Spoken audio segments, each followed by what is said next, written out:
Welcome to the virtual Stab Comedy Theater. It's time for the Suzette Veneti Show. Please welcome to your screen, Suzette Veneti.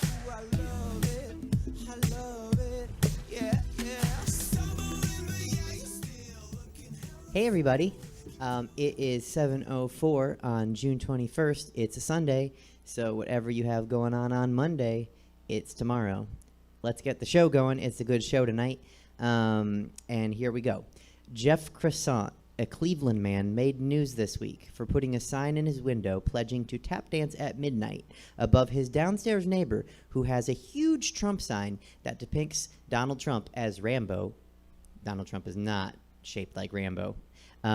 Anyway, and it supports Trump's re-election in 2020. The downstairs neighbor has put up the sign, but wisely, he took it down during the protests and the riots because he didn't want to display a Trump sign during a time of civil unrest. Chicken. Anyway, Mr. Croissant, the upstairs neighbor, he doesn't like the sign, and he is a liberal. So he put a sign in his window that said, if you tip me, and his Venmo is I wrote it down, Jet513. He will tap dance at midnight. He didn't say what night, but he's waiting to collect a bunch of money, and then he pledges to donate it to the ACLU. Now, as of Tuesday, he had raised over $10,000. Here's the thing. I didn't think this story was real because his name is Jet Croissant. And I'm pretty sure if I ever was going to be a drag king, I would perform under the name Jet Croissant. That is a dope drag king name. But he's real. It checks out. And he's going to donate the money, and people have even sent tap shoes. So if you want to contribute to that, I would say contribute to my contributors first, but go ahead and Venmo Jet513 if you're interested in that. I wrote this joke last week, so it's a little bit out of date now because it happened already, but just pretend with me. Trump tweeted Friday morning that any protesters, anarchists, agitators, looters, and lowlifes who are going to Oklahoma, and that would be everyone in his crowd, to be honest, please understand you will not be treated like you have been in New York, Seattle, Minneapolis. It will be a much different scene. So I was just wondering when I read that, like, if it's a different scene, does that mean they're going to be treated cordially? Like, are the police officers are going to have like orange slices and turkey sandwiches to hand out, like juice boxes? Because that would be different than how police officers treated all the protesters everywhere else in those cities that he named, where they were like, shooting them in the eye with rubber bullets that were like that big and tear gassing them and destroying their water supplies, ripping people from their cars, beating them and tasing them, famously shoving a non-violent senior citizen to the ground and causing him brain damage, and then parading past him and even not offering him help. So is it going to be a different scene than that? Or like nicer? Is it going to be worse? Like it already happened and there was just nobody there. So I think that was the different scene, was like there was no scene. It's not a scene. It didn't happen. It happened, but it didn't happen because no one was there to see it. Anyhow, a wandering cougar was cornered by the police Thursday in San Francisco, and they calmly explained to her, "Ma'am, the bars are not open in San Francisco. You need to go home, and please put on something less revealing and less form-fitting. You're in your 50s, for God's sakes." I'm just kidding. But there was a cougar, but it wasn't in her 50s. It was a 50-pound actual mountain lion cougar that had been wandering the same few blocks for 2 days. And when they asked why it stayed in the same 2 blocks in San Francisco, it was like, have you seen rent? This neighborhood's rent-controlled. I'm not leaving this neighborhood. I'm looking for a place. Also joking, because cougars don't talk. In the end, police in San Francisco were able to corner and safely capture the cougar without any sedatives or guns, and they simply released the mountain lion back into the wild.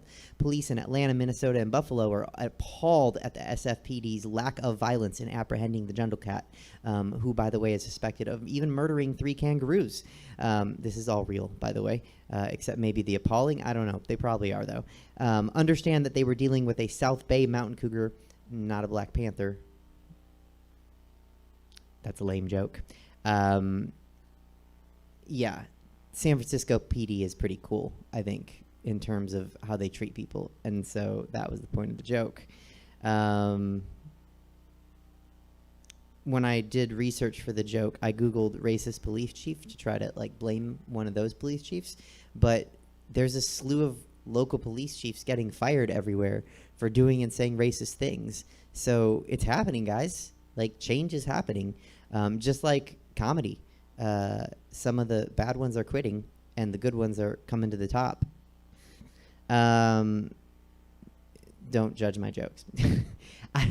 In a "don't believe everything you see" meme and check your facts and dates, the now famous picture of a Chick-fil-A employee wearing a "back the blue" shirt has zero to do with police, actually. The picture being shared is a 5-year-old picture of a shirt from one location in Houston from Chick-fil-A that was worn in 2015 to support a local high school football team. I'm just saying, check the dates on things. Chick-fil-A still sucks, and you should get your chicken sandwiches somewhere else, but that meme is not, doesn't have anything to do with police. But still don't get Chick-fil-A. A huge victory for DACA on Thursday. The Supreme Court ruled that DACA rights in place from the Obama administration are here to stay. That means that Dreamers, children brought here by the parents who were not citizens, are allowed to stay here, even leave and maybe even re-enter, and given certain U.S. citizen rights even though they're not legal citizens yet. Given the civil unrest and the police brutality, though, we've all witnessed in the last month, I'm not sure Dreamers should want to be here. But with all the change and good officers stepping forward and the bad ones being fired and arrested, and with white people holding and sweepingly making Juneteenth a national holiday and celebrating it, I guess the country is worth fighting for. Congrats, Dreamers. Don't stop fighting. But remember, Trump can still overrule this. It's checks and balances. So please... Yeah, Popeyes. Get your chicken sandwiches at Popeyes. That just came in. Please make sure you vote, because that's how checks and balances work. So I urge you to check yourself, get balanced with whoever you need to vote for. It's going to be Biden. I'm sorry if you don't like him.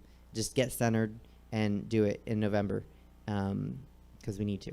This is a preachy monologue. Comics have been comparing Trump to an open micer for about 5 years now. He laughs at his own lame jokes. He tells you when something is funny, and he can't wait to talk in circles, and he forgets where he's going with his jokes, and then he often exaggerates. And oh boy, did he exaggerate with that Tulsa crowd. We all saw the pictures, brah. It's not even fair to compare your numbers to, say, like Disney on Ice. You're pulling the equivalent of, like, me. I'm pulling, like, 8 viewers, and I'm just a local drag princess, and you're the president, so you should be doing better than the equivalent of me. So, and my viewers are smarter, so for whatever that's worth. In other news, there's going to be an Oregon law allowing anybody of color that the police are dispatched to, that's been called by a white person, to allow the person that's been called for no reason on. I'm not sure how to say this. I should have worked this out.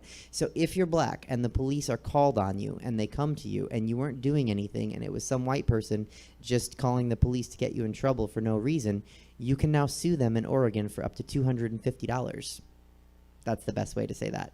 Snooki quit the Jersey Shore after Thursday's season finale, and I was like, the Jersey Shore is still happening? For real? It's not Grey's Anatomy. What's going on? And that's all my jokes. So let's go with the rest of the show. I'm going to bring on one of my good friends, and he's going to spill some tea for us.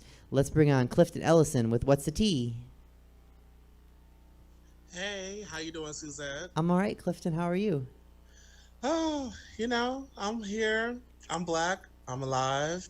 My teeth look good in this lighting, yes. Come on, hygiene. Right? So it's funny you mentioned Snooki and her just leaving the Jersey Shore. There's been a lot of tables being pulled and rugs being pulled from underneath people's feet from reality television. I know we talked about it last week. Bravo on Vanderpump Rules, which is Lisa Vanderpump's show, who was a former Real Housewife of Beverly Hills. She had a show about her restaurant and her staff of, predominantly Caucasian kids with problems. About 4 of them got fired. One of them, his name was Max, got fired for posting on Twitter, "Why can I not say the N-word? It's in all the songs. Why can't I just say it?" And then Kristen and Stassi got fired for calling the police on their black their Black co-star named Faith, and alleging that she did some crimes when later on Stassi said in her podcast that it was all false. And so Bravo wasn't having it. They fired them all, and they're about to fire some more. And it's so crazy because we had it there. We had Horse Drag Race with Miss Sherry Pie getting fired for her situations of catfishing and manipulating men to send her pictures. And, you know, the thing about when there is a movement going on, there's going to be a lot of people that you like and respect and love that are going to get exposed. And that's the sad part of it, because you see these people, you're like, damn, not you.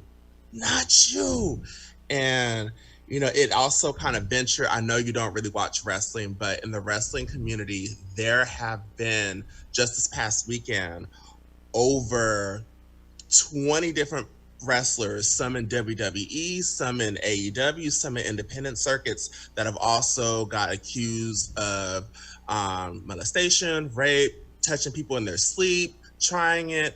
And, you know, they're the type of company that will fire you and not use your stage name. They will use your government name, and they won't say we wish you well in your future endeavors. And I saw about 6 of those notifications. I was like, what the fuck is going on in these streets? But that's a part of what's going on right now. We got to clean house in all places. And speaking of cleaning house and drag, let's talk about Drag Race for a second. Are you caught up on Drag Race, Suzette? Which season? Like the current one? This current All-Star season. I am not, actually, because I don't have cable, so I don't know. Oh, girl, I'm going to give you my password for Sling TV, girl. You can watch on East Coast time for free. Thank you. I'll hook it up for you, girl. Okay. Trust me, this is life-changing, because you can watch it at 5 o'clock so that you can have the rest of your night to yourself. And there's DVR in there, too. You'll love it. But anyways, so they're All-Stars. This is All-Star season 5. Mm-hmm. So we have wonderful queens like Mayhem Miller, Shea Coulee, Alexis Mateo, Miss Cracker, quite a few very predominantly wonderful, talented queens. Isn't Mariah Balenciaga also? Yes, Mariah as well. And she is, you know, she's been at Badlands quite a few times, so we love Miss Mariah. Mm-hmm. Now, there has been something going on in the Drag Race world that is not new if you have really been paying attention, but a lot of the queens, especially the queens of color, when there's a situation where they eliminate another contestant or they're not so quote unquote nice to another contestant with a fairer complexion, they would start to get death threats, and they would start to get things from fans calling them out of their name. It's unfortunate, and it's true. Mayhem Miller had to put her Instagram on private because they were calling her everything but a child of God. Quite a few other queens, and also Alexis, posted screen caps of messages that people were sending them. And I just find it funny how, like, RuPaul can, you know, well, not RuPaul, but the show can come out and say, oh, we support the Black Lives Matter movement. But I would say for probably since the show started, a lot of the queens of color have been getting death threats, called racist names, called out of their name and everything. And they have been vocally talking about it, and not a peep from RuPaul at all. And it's just like, do you think that RuPaul should say something? Or do you think that there should be like, you got to control your fans, sis, because these are your people too. I mean, if she's not going to, then I would really like somebody to, maybe like Latrice Royale or somebody to step up and say, that's enough. I don't know. Yeah, I don't know if that would mean as much, but it would to me and Chelsea, at least. They have all stepped out and said things, and it's just unfortunate because, you know, because, you know, we worked in the bar scene and stuff like that, and we have met plenty of these girls, and they are super sweet, super talented. And it's unfortunate that a fan base that is supposed to be meant and based off of love and kindness would go out of your way to call somebody the N-word just because they eliminated your girl. It's a TV show, girl. It's a TV show. You know, social media wasn't around in the 90s, and if it was, would we have went to Tiffany Amber Thiessen and say, how dare you replace Brenda on 90210? Will we have been commenting on the light skin Aunt Vivian for replacing the classic dark skin Aunt Vivian? Like, where did this come from? Where did this whole thing of I don't get my way on a TV show, so I'm gonna send the cast member death threats? Like, we gotta cut this shit out. I agree. And it makes the whole fan base look crazy, and it's not a good look. And especially for a show that is supposed to bring us all together. When I've seen some of these queens, and I could show you screen caps later on, some because they posted screen caps of what they get. Like, I wouldn't wish the things that they're getting on my worst enemy. But you're so obsessed with the show, but the main thing of the show is if you don't love yourself, how are you going to love somebody else? So you're going to call them an N-word? Make it make sense. Yeah, I mean, no fans should really be using that word towards anyone. Yeah. Especially if they're white, and then they shouldn't use it at all. But, you know, I guess it's a good, like, let's just find out who those people are so we can just start deciding who not to talk to anymore, whether it's locally or nationally. It's unfortunate because it's a lot, girl. It's a lot. Now, especially because I know I'm usually talking about celebrity gossip, but with the whole quarantine thing, there's really not that much gossip to talk about. But shout out to the K-pop fans and the TikTok girls for buying all the tickets to Donald Trump's rally and making it so empty. It was just a wonderful sight to see. Shout out to the kids. You know, in the words of Whitney Houston, I believe that the children are our future, and we got to teach them well and let them lead the way. And they're leading the way. They are really leading the way. And that really warmed my heart to see all those empty seats and there was no overflow. You know, it was very tragic, and it was my kind of tragic, and I loved it. I loved every moment of it. And I may have registered Bearce Theater too, but you know. You know, that's the thing though. I think that's not a bad thing because Democrats play by the rules so often. And I'm not advocating doing anything nefarious, but Republicans do not play by the rules. And they cheat and they win. And so if you're going to let your tickets be open for registration and let people get them, good. And that's why Big Booty Ho 916 at Gmail got a couple tickets. And thank you, Big Booty Ho 916 at gmail.com. There you go. You know, I have faith, but I really feel like we need to keep the pressure on everybody to get that Tangerine up out of here. He has to go. That's why I said during the monologue, whatever you need to do, wherever you need to go to come to terms with the fact that you have to vote for Joe Biden, that's the other choice. And if you like it or don't, it's better than, like you said, the Tangerine. I got other things I call them, but the spoiled, rotten, nasty, crusty, been under the refrigerator for 2 weeks, kicked under there, and you moved it, growing fungus Tangerine. Him. That was a very PG insult. I liked it. Well, you know, I'm trying to be family friendly because, you know, the children are watching, and I had to watch my mouth. Oh, so. God, I hope not. I say some things, I don't know. If the children are watching and they heard last week's discussion about food or sex, they're going to have a lot of questions for their parents. Hey, but it was educational. I thought so. I think it's very educational, and I can't wait till she writes a thesis on it. What about you, before I let you go? Unsatisfying food and mind-blowing sex, or mind-blowing food and unsatisfying sex rest of your life? Well, I gotta be having sex to answer that question, and ain't nothing going on here but the rent, honey. Here's the fucked up thing about being a DJ. Everybody puts you in the friend zone box. And what that means is they all say, oh, you're cute, but I see you as a friend. Girl, just because I see you when you're 5 sheets to the wind at Badlands and I say hi and bye to you, I'm not your friend. Stop using that word so loosely. Just be a man and say, hey, I'm not into you. I'm fine. Just say that. Stop using that cop out. Because when they use that cop out, but they forget to realize that I'm in that DJ booth. I see everything. I see you making out with five or six of your friends every week when I was working. So that friend shit, mm-mm. But it's okay. They weed themselves out for me, so. There you go. And hopefully somebody watching the show right now is like, ooh, I like him. I'm going to send an email to bigbootyho916@gmail.com. We'll send them my way. And they could tip me too on my Venmo, which will be on the screen soon. You know, tip the girls. It's I think I'm pointing the right way. I can't remember which way it is. It's one of the ways.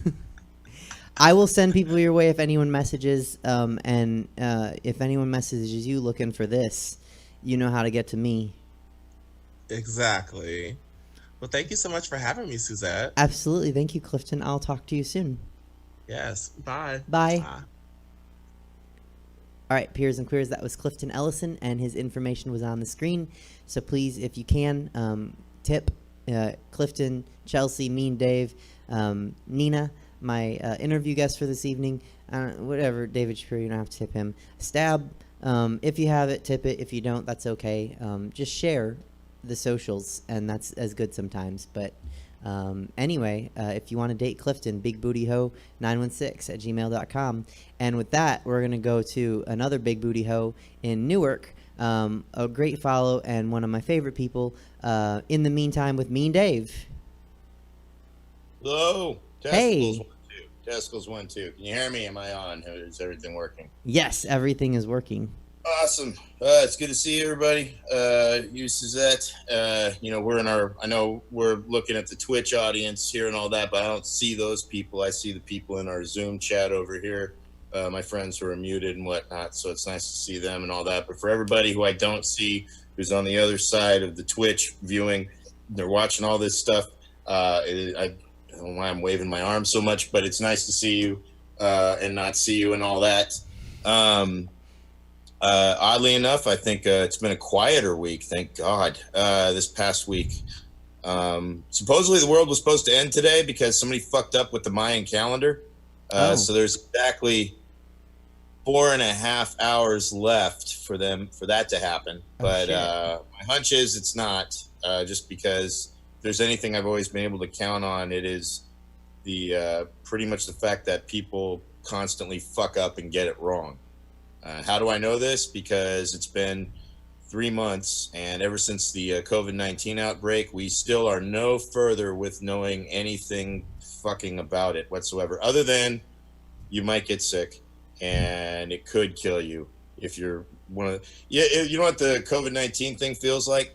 It feels like the death lottery, more or less. Like you're more likely to win a few $100,000 playing scratch offs than you might be to get coronavirus and die from it. And that doesn't mean that you can't get sick, and that the thing about it is that you might be one of those people who win 500 or 1,000, which would be like basically one of those people who gets really sick from it, and almost has to go to the hospital and put on a ventilator. Because that's the thing. It's like they keep showing you those numbers, and 100,000 is a lot of people.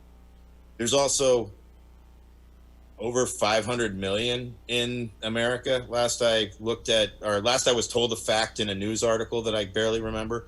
And it's not to say I'm not one of these people who is saying, oh no, it's not, don't pay attention. Don't just, I'm saying wear your fucking masks and do the things to be polite to all the fucking scared fucking psychosomatic fucks out there.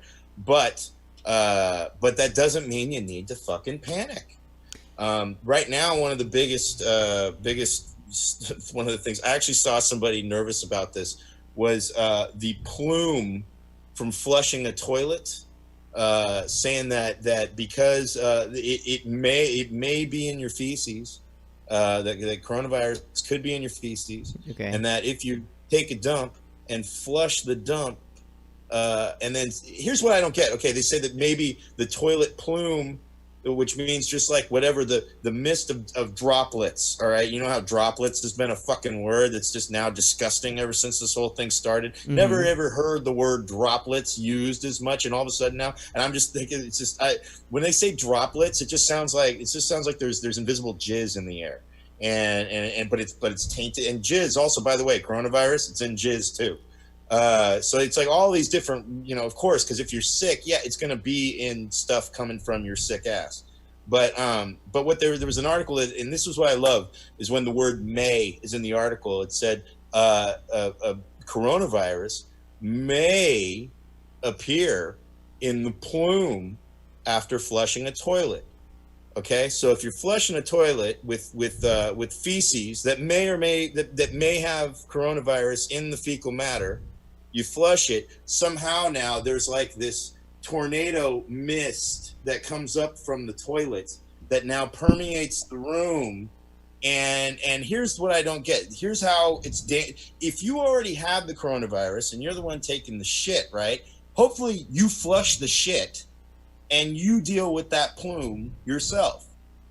Because somebody said like, oh, I don't know about using public restrooms. I just, because did you hear about the plume? This another word, plume. All right, that's Plume. Never used this fucking word before, but now I'm never gonna forget it. A plume of droplets. The tornado of coronavirus shit mist. That's all I'm gonna think of with plume. And so somebody said like, well, I will never use a public restroom again because of the dangers of the plumes. And I'm like, the only way that would be a harm for you is if you walk in in the bathroom as someone is flushing their coronavirus-ridden shit. Are you planning on doing that anytime soon? And as far as like, if there's multiple stalls and all that, there's stall doors, unless somebody's like got their plume prepared, ready to rock it in the fucking public restroom, and you're walking in and the stall door's open and you're about ready to huff the mist from someone's freshly flushed coronavirus-ridden shit, and now the plume is gonna show up there and go up your nose. You gotta huff it, all right? You're snorting droplets is what you're doing. That's how it would be. That's the biggest danger it's got to you. This shit is just ridiculous. Well, here's my question, and maybe I use the toilet different than every other person in existence, because this is something that people don't talk about, is like, how do you use the toilet? But when I'm sitting on it, right, there's like, depending on the person's thigh gap, I guess, it's not an airtight seal underneath you. Like, you could still like conceivably drop something in between your legs, right? But if you're sitting on the toilet, there's not a lot of places for that plume to like expand to. So that's if you're flushing while you're still sitting down. Do you do that? Are you what's that known as, a courtesy flusher? Oh yeah. Okay, you're a big clerk. See, I'm sorry. I'm one of the people that does, as they say, likes to check my work. So I wrap up and I get up and then I flush. Now, will you consider, for the safety of humanity, like jumping on a grenade, will you sit upon your plume to keep it? No, not at all, because I'm the only one in there with it. Okay. I'm the only one. I'm setting off the grenade. I'm the only one within the vicinity of the grenade going off. All right. It's not my family. It's not my imaginary kids that are in there with me. I am not endangering the world by flushing it, by standing it and looking upon it as I'm doing so. And it's just one of those things that, again, here's the thing. It's again, they plant the seed in your fucking head. And because the key word there in that headline was may. Inconclusive. You know what also may happen? I may have an 8-inch dick. All right. I don't, but I may, hey, who knows? And so that's what I'm saying. Like, it's all bullshit. As far as you hear, as soon as you hear may, as soon as you hear might, as soon as you hear anything, when you hear doubt in a headline, don't click on that fucking headline. Because to constantly, it's just one of these are the things that people are getting caught up in right now. That's just driving them nuts. You know what? I checked. There was somebody shared a link the other day or just yesterday. And it was great because it said China was getting ready to was that there may be a severe threat of China setting off a nuclear EMP device that would eliminate all of our electricity and leave and basically kill 90% of us, because we would all be at each other's throats and murder in the streets and all this other shit. And the article, to look at the article, it was from the Sun, the American version of the Sun news article. If you know the Sun is a tabloid. It is flat out a tabloid. And on top of that, as someone else pointed out in the aftermath, it said, China owns us. China, we have racked up so much debt for China. Basically, if China were China blowing us up or trying to eliminate us as a battery of their industry, would be like the scene in The Dark Knight where the Joker has that huge pile of money that he's standing on or whatever, and he just sets it on fire. That's what they would be doing. I don't think China's looking to do that. I think China definitely likes making us their bitch, and they need us alive to do that. I'm not saying they ain't trying to fuck with us, but it's not. We don't live in this world of us versus them anymore. The whole us versus them dynamic is really that's the wrestling show to sell to all the rest of us. It's a never-ending war-based economy. The two biggest form of currencies in the world are weapons and drugs. And all of the country lines, that's just for the show. Really, it's just people in power with money and a lot of multinational corporations. That's what runs the world. And so yeah, all this shit it's really just horseshit. That's why Donald Trump really, for all of everybody thinking that Donald Trump is he's more of a symbol of, I want to say, white impotence. That people have gotten really pumped up about, and also he's the eternal troll of a lot of people on the left that we need something to hate, and it takes a lot out of us. It takes a lot of energy to hate something. The best thing, one of the coolest things was watching. I don't watch anything that he does. I hear about it afterwards. But my favorite thing about seeing his whole thing is all empty and all that. If there's a tweet. I barely follow Twitter, but there is a tweet right here of let's see here. Judy Tenuta tweeted me back. Nice. It's this tweet that he sent out. Very mad. I'm in Air Force One. Just flew over my rally in Tulsa. Streets empty. Where is everybody? I'm supposed to have big crowds. Eric Trump promised me 1 million people. He says thousands of seats are empty in the arena. Eric is an idiot, in all caps. That's his son. He tweeted in all caps, Eric is an idiot. And today's Father's Day. And I just think that's the best thing ever on the face of the earth. So that's his dad, It's like, sorry, Pop. Wouldn't it be great if he was in on it? Anyway. So yeah, that's about that. The plumes and Trump. That's all I got to talk about. And droplets. And what? And droplets. And who? Droplets. And droplets. Yeah. That was droplets was your plume is the word this week. Plume is the multiple. I'll say plume is the Trump rally of droplets. How about that?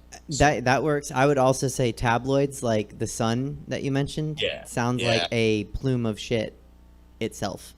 So it may not be true. That should be the headline. So. It may or may not be accurate.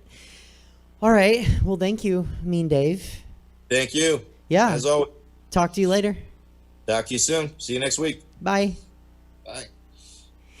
Peers and Queers, that was Mean Dave. His information was on the screen. You can find his podcast in the meantime, and his information was on the screen. I already said that. I'm out of sorts because I'm still thinking of plumes and droplets. And with that, I'm going to bring one of my other favorite people.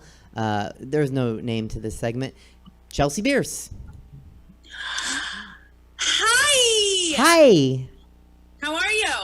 I'm okay. I was thinking about you when I wore this because it's not very, I'm just showing this much skin. Oh, okay. Yeah. I show a lot more than that, so I don't know why you would think of me, but that's fine. It's Because cute. I usually show a lot more myself. Huh? I usually show a lot more myself.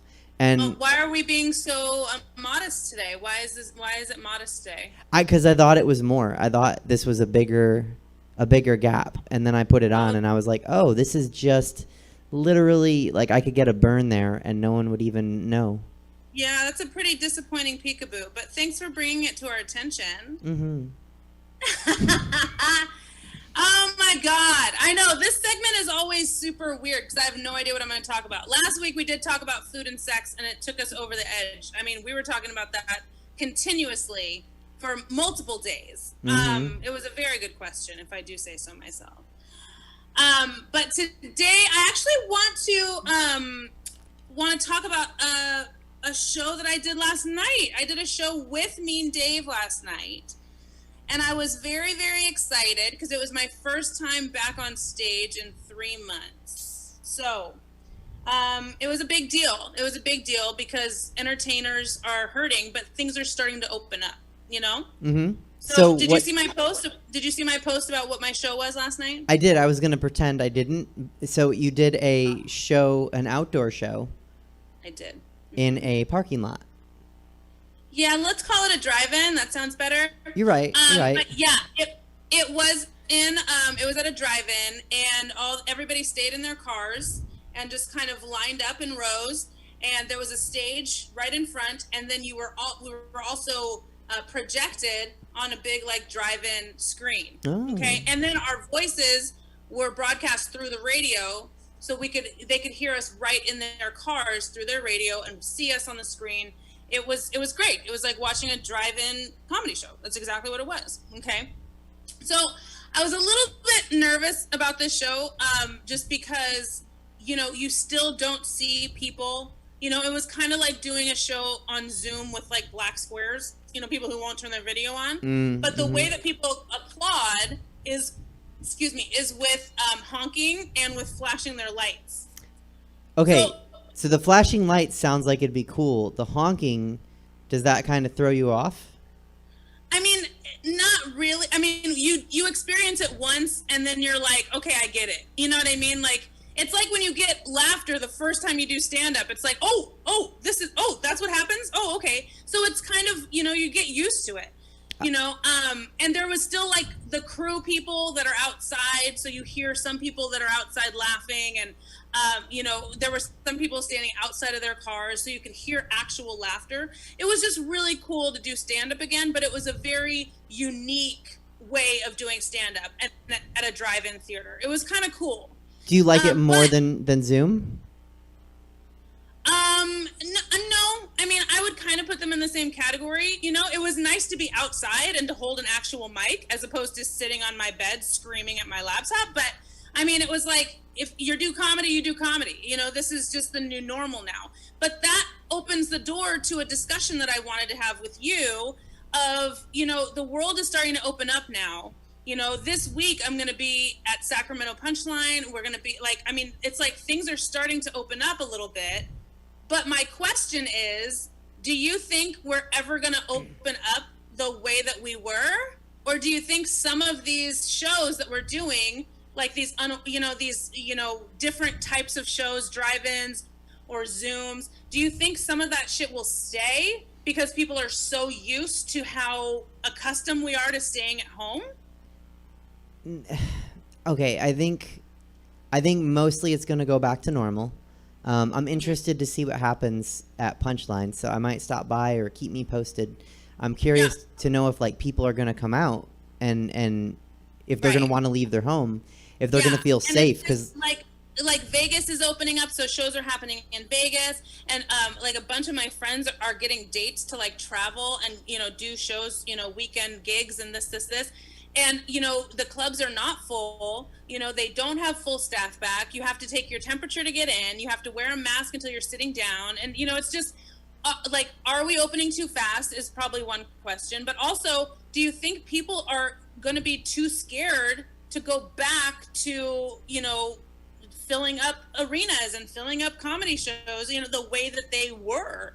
You know, do you think we'll get back to that? And if so, how long do you think it'll take? I think it's probably going to be for not for like things to open up, but for the world to go back to the way it was.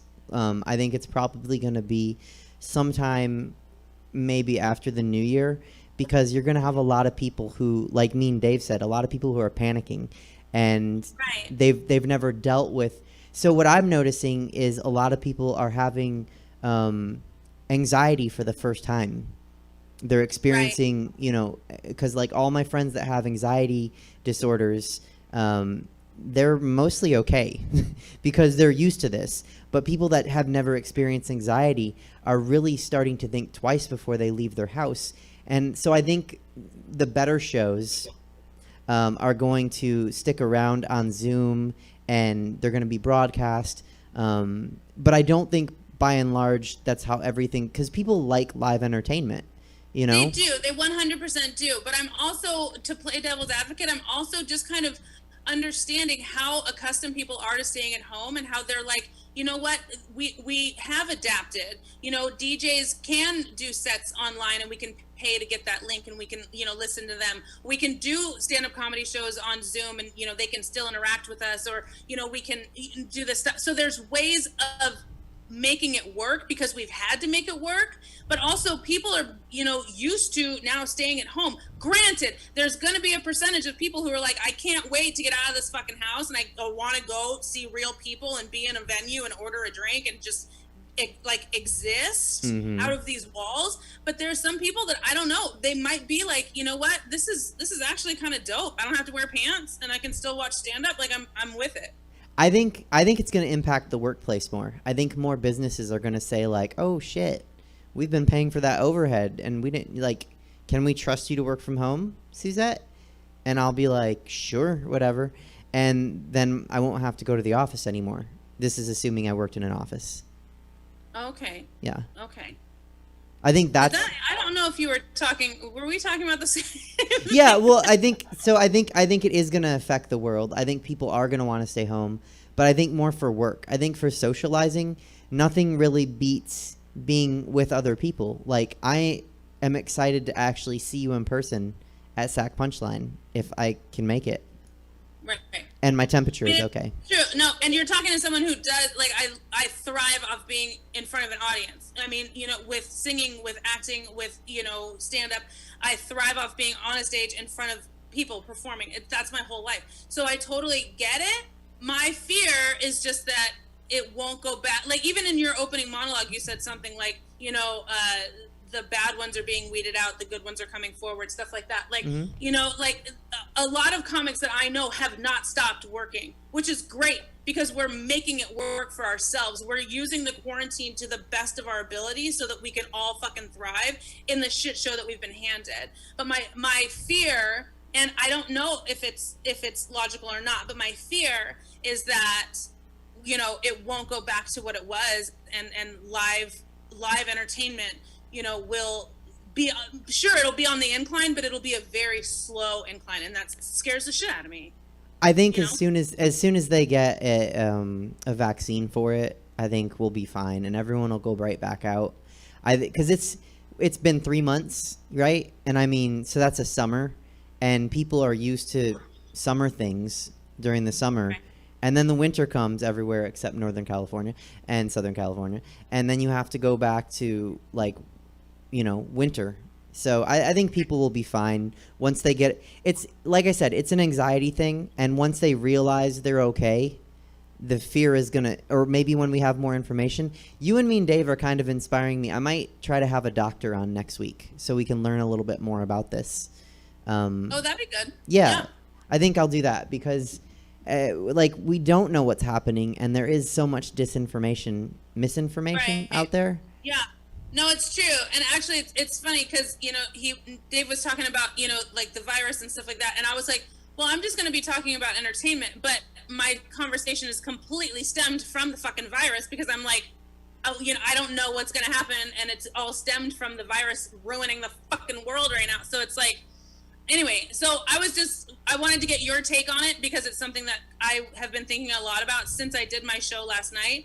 And it's true, like, there's nothing like performing in person. There's nothing like seeing a live show with an whether it's singing or acting or, you know, whatever, there's nothing like seeing a live show and being there in person. There's nothing like it.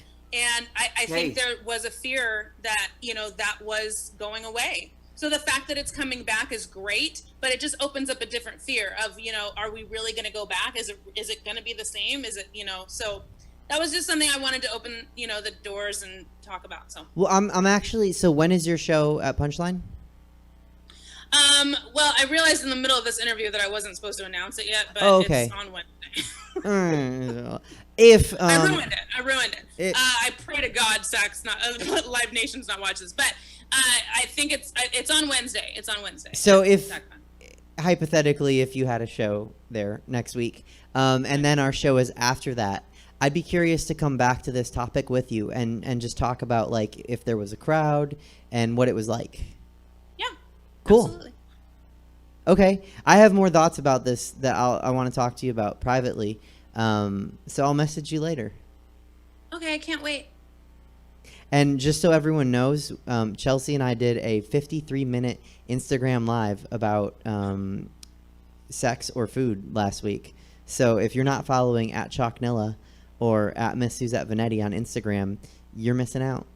You're really missing out because we were both really hungry and really horny, and that shit just would not fucking end. Speaking of, I'm gonna go eat. Okay. Love you. Love you too. Bye. Bye. All right, Peers and Queers, that was Chelsea Bearce. You can follow her on Instagram and see when and where she'll be performing live when she's allowed to say it out loud and she knows. And with that, we're going to get to my interview guest for the week. I'm going to pull up the bio and do this like a professional host. My interview guest tonight is a comedian, professional speaker, and author of a book, Stutterer Interrupted. She has been featured in and on everything from NPR's 51%, BBC's Ouch, Psychology Today, TEDx, multiple daytime talk shows, Howard Stern 100 News, and even the Stuttering John podcast. She shares her wit and wisdom with corporations, colleges, libraries, conferences, and community events. Her no-nonsense approach to disability awareness and acceptance helps to bring institutions, communities, and individuals to deepen their understanding of the disability and bring practical approaches to making a more inclusive society.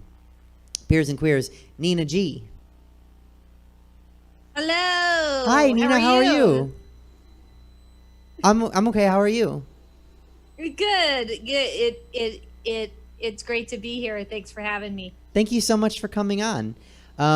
So before I want to mention to the audience, there is nothing wrong if they're watching with the sound. You just have a stutter, and that is how you have to live life. And you're a comedian, and they just need to wait for you to finish your thought.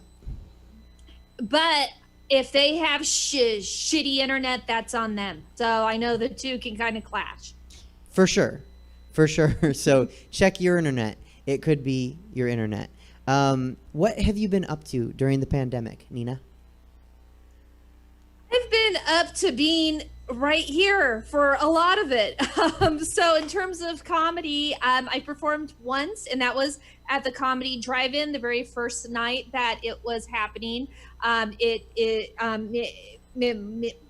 Mean Dave was there, and Chelsea was there last night. So I've been that was my one live thing, but I've also been doing a show co-hosted by Mean Dave, which is a comedian show and tell, which is kind of fun because comics will just kind of show a thing, and that kind of came from my experience doing open mics on Zoom. And I'm like, I don't care about these jokes that these comics are telling. I want to know what that thing in the background is. And so that's kind of where the idea came from. And it's been a lot of fun, and also great to see comics in a different, using a different part of their brain and just being a little more authentic. Also, also I've been doing interviews because there is a project that I took on, kind of collecting an oral history of what comedy is right now during the pandemic. And the idea, because I was like, how did the Spanish flu change humor, and how did the Black Plague changed comedic sensibilities? But the thing is, modern stand-up comedy, if you look at it from Mortzall on, it didn't exist. So this is a brand new thing, and so I'm very interested to see how comedy changes, how humor changes, and how comedians kind of embrace the whole thing.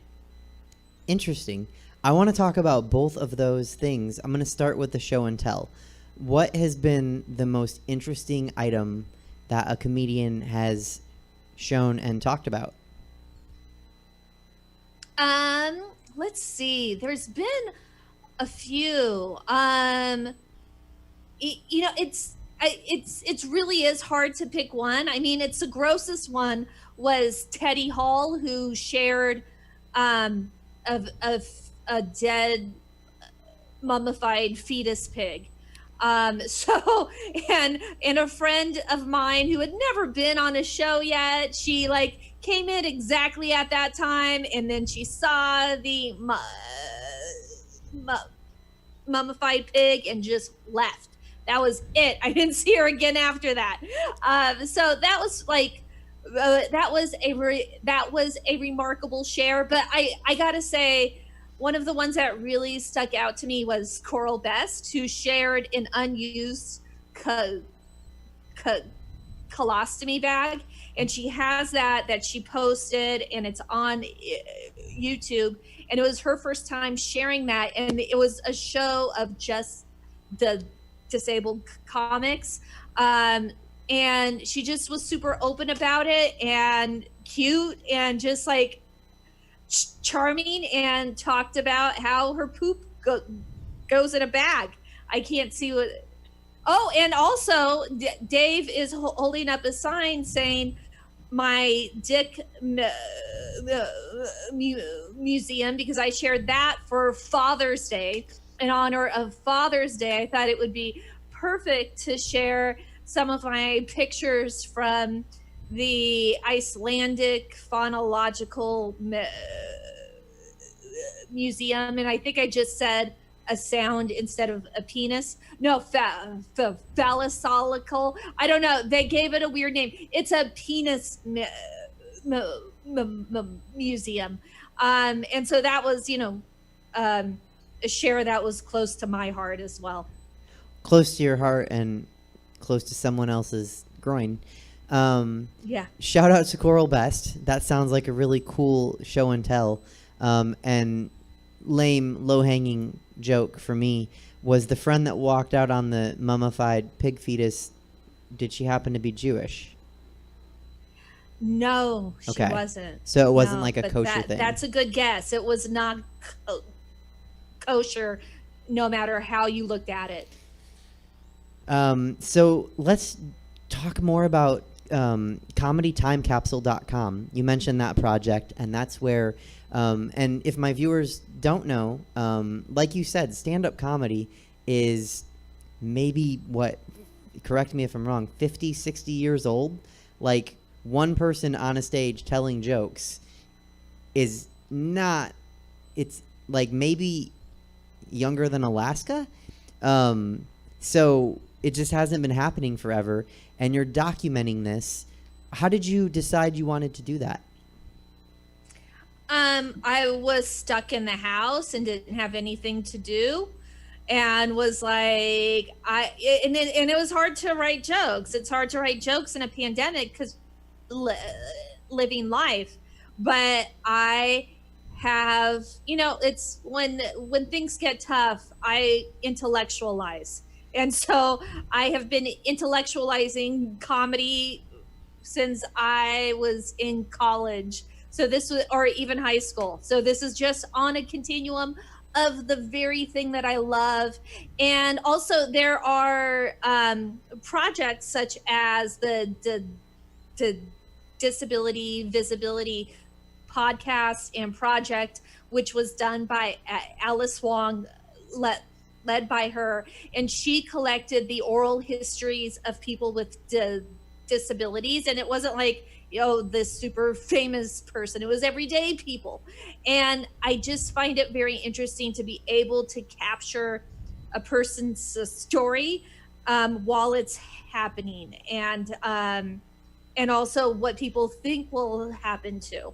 So it's been very interesting to me to kind of consider the changes. And actually, it's the drive-in. I really want to take all the credit for the Mike Bucci Newark drive-in comedy show, because he got the idea on my thing, on the comedy time capsule, and then he made it happen after that. So so the genesis for the inspiration for the show came from your podcast, or is it a pod? What is? How do people access? Is it a podcast? I don't know what the fuck it is. It is a series of videos online that I post. If you get me on, well, I have a Facebook page with like 23 likes on it at comedy time capsule, but I also post almost all of them on comedytimecapsule.com, and I am kind of backed up on that. But I just post it to my YouTube. So that's where they are right now. Okay, cool. So anybody at home watching, if this is an interesting thing to you, I think it sounds fascinating, because Nina, you're documenting. You're like an anthropologist of comedy right now. You're documenting what's happening and how it's changing and growing. And so I think hopefully a couple of the viewers from today's show like that Facebook page, and we can get up to like 25, 26 likes. But they can go to the website, Comedy Time Capsule. Yeah, comedytimecapsule.com, and check it out, because I think it sounds fascinating. And, you know, I didn't get a chance to really look at too many of them, but I can't wait to sit down and watch more. Has anyone shared anything really interesting that you want to share with us right now on that project?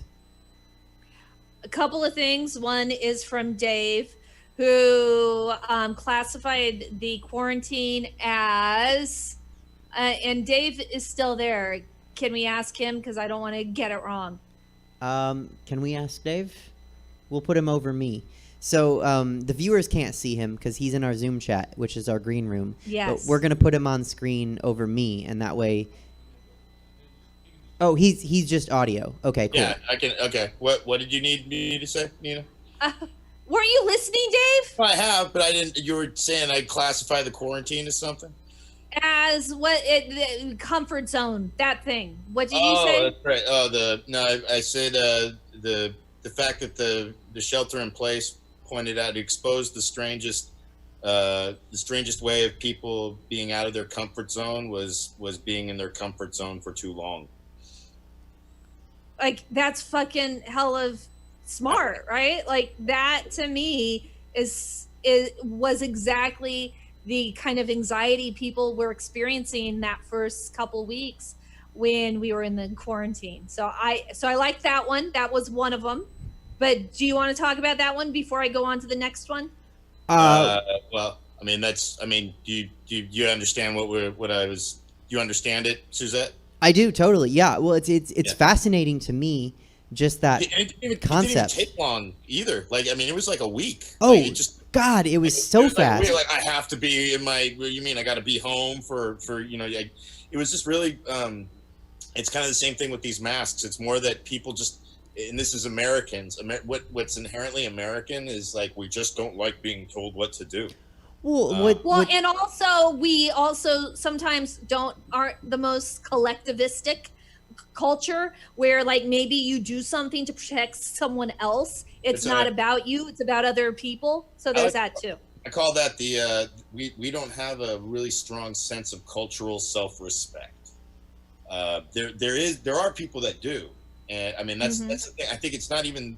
I think we're advertised to be divided. Like, we're told so much, we receive so much bad information through all of these companies that depend on us to be glued to them, when in fact, and by being stuck on this shit, then we get this picture in our head that everything's being torn apart, everything's gone to hell, there's nothing but just disease-ridden shit out there. I walk outside my house, my neighborhood looks the same. I mean, a few people got masks on and shit and whatever, but it's and yeah, there's some mayhem here and there when people are doing the initial weekend of the protests and all that stuff. But since then, the protests have been pretty fucking chill. Even everybody thought yesterday in Tulsa was going to go to shit, and there was even there was like 1,000 armed black people peacefully walking, through Tulsa, going to that thing. And I was like, I'll bet nothing's going to happen. I just kept thinking, like, I bet, there's going to be protesters there and all that. They want something to happen, but it's just, I really just feel like, and again, like a lot of the tension from all that initial protest was just from people being cooped up. Right. And again, once you get over that, the fact is, with all the people, more or less would rather get along than not, I think. But when it's caught up in a bullshit thing in our heads, when it's like, when it's over, I'm right and you're wrong, that kind of shit, that's the shit that'll then escalate and turn stupid. And then you mix drugs and alcohol and all the other factors in there. But for the most part, I've watched people that downright disagree flat out get in so much, blooded, or was it heated arguments, and then the next day they're chilling having burgers together. Why? Because they're both lonely fucks, and that's all they have. And I think if we could just get over ourselves and just really understand that we need each other. Hey. We depend on each other, and yeah, if we just had that stronger sense of cultural self-respect, that we're really, what we're doing is not so much for ourselves, it's for I thought we could, for our neighbors, for all that. So yeah, we always talk about support the troops. How about we just support ourselves, support each other, that kind of shit. Yeah. So. Yeah. I think. So. Go ahead. Moving on. No. I was gonna say, would you? Because there was something else that kind of fits in with that, and I thought that was really all of this is super interesting. So. What else fits in with it? Oh, another response. But did you have anything that you wanted to? Well, include I would say that it was really kind of interesting to see the monkey's paw effect of it. Like, how often do people want to be at home and, they want, like, we should have a 5-day weekend, like people joke about that or whatever. And all of a sudden everyone's at home for 3 months, which if you asked people before COVID, like, hey, would you like 3 months where you didn't have to leave home and you didn't have to go to work? I'm pretty sure overwhelmingly people would have said, like, sure, I'll take that. And then it happened and people freaked out. And so I think there's a slight factor of what Dave said, which is like people don't like to be told what to do. Maybe more than slight, a big factor where people don't like that. But I also think, and I have an interesting perspective on it because I produce live entertainment, and that's my job. So I can't do that, but I also don't have an office job that I go to and I like clock in, clock out every day. Like, my job is to go to venues at night sometimes and scout things and have meetings with people. So I'm was more well adjusted myself to not really having a place to go during the day and being stuck at home.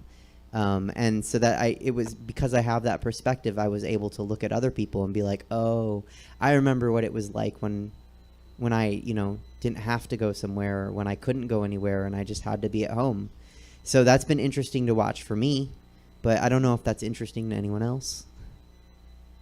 Well, and I think kind of along those same lines is something else somebody else said, which he's a comedian out of Missoula, Montana, who is a really good friend, and I just love him to death. His name is Michael Bearce, and he's a disability activist as well as a comic. He's been doing comedy for 20 years. And one of the things that really stayed with me was he said how his dad, he was adopted by Irish people but his birth family is Native American, and he himself has a physical disability. And the thing that really left an impression on from our interview was he said that his dad said to him, people have been trying to kill you, meaning Native American and disabled and Irish, for centuries.